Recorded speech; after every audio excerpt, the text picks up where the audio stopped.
results. Yeah. So I don't know if you had a chance to look over them yet, or just like. No, I haven't had a chance to look at them, but I got the gist of them. Okay. You're ready? Okay.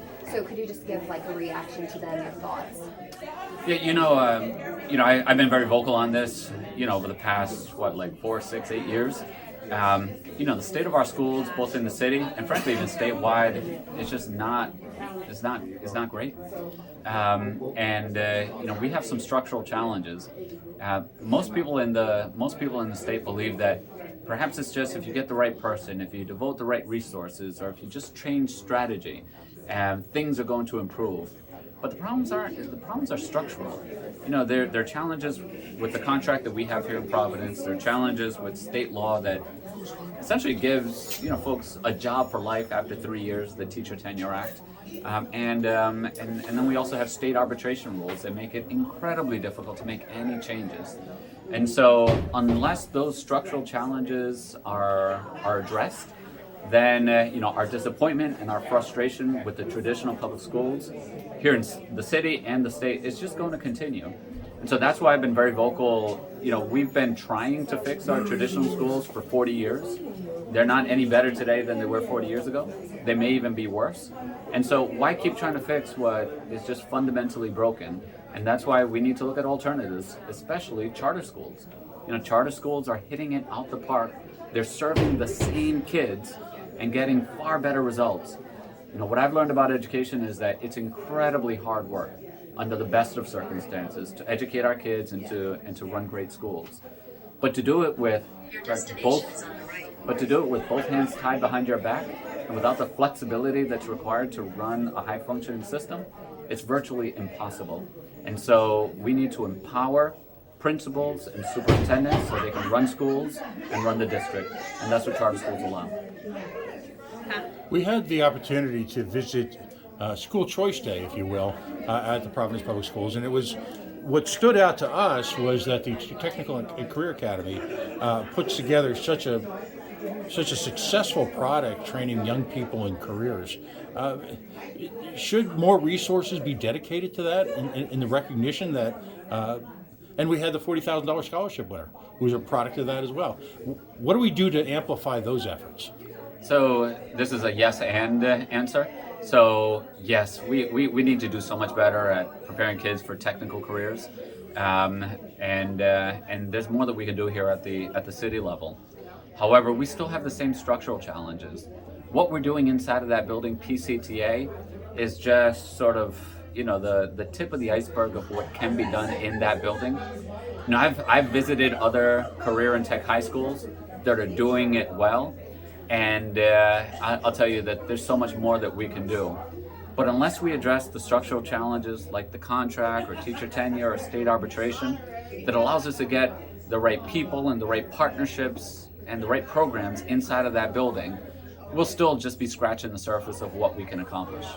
I've got to ask you, Mayor, it's been an incredibly difficult few weeks in the capital city because of the encampment at the State House.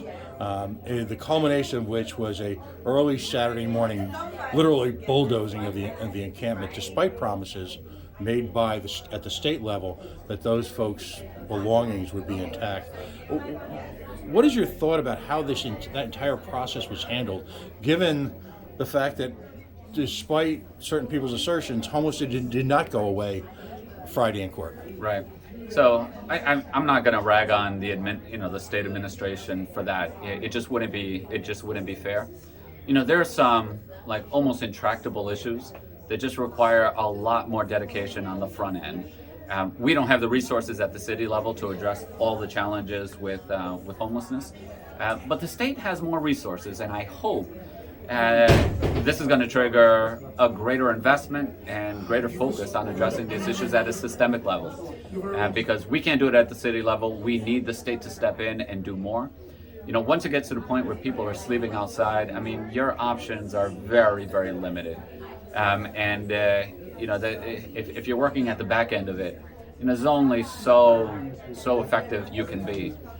But if we get ahead of the issue and invest more in preventing homelessness, addressing not just the economic challenges that are pushing people out of their homes and into really fragile living circumstances, while at the same time addressing mental health and also opioid and substance misuse and abuse. Unless we really get to that level, I mean, as Rhode Islanders, as residents here in the United States, we can only expect these challenges to get worse over the years. So we need to address more on the front end. Last question for today. Just The mayor has an 11 o'clock. I'm so sorry. how much are you going to miss this? So there are a lot of aspects that I'll miss. I mean, I love my job. I love my work. I love working with so many amazing people. This event that we had here today, there's so many helpers in the community. I like just being a part of it. Well, at the same time, life on the other side doesn't look so bad. One thing that's always driven my life decisions is ability to make a difference and ability to grow and stretch myself, taking on new challenges. And I'm looking forward to taking on new challenges and having an impact in a different way. All right, very last on school closures. As it relates to the closures, pretty much universal criticism of the way this was announced. Should the school board have been involved in some way earlier on? This is the controversy du jour. And look, if it's not this issue today, it's going to be another issue, tomorrow. And look, there's always ways that you could do things better. But what I don't want to lose focus from here is that the problems with our schools are structural. So, even had this been done perfectly, we're still dealing with a school department that is, only 9% of kids are proficient in math. That's deplorable. And I want us to focus our energy as much as possible on the structural changes that are needed to make sure that more of our kids get educated. And that's why I'm just so big on, and that's why I've been advocating so publicly that we've tried to fix our schools for 40 years. They're just as bad today as they were 40 years ago.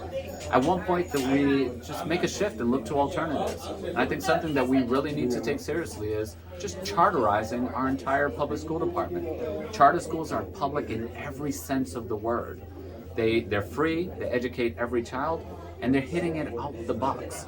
As I was talking a second ago, one thing I've learned about schools is that it's incredibly hard to do this work. It takes a specialized expertise and just a lot of hard work to educate kids. It's almost impossible to do that with both hands tied behind your back, the way that the contract does, teacher tenure laws, and state arbitration laws.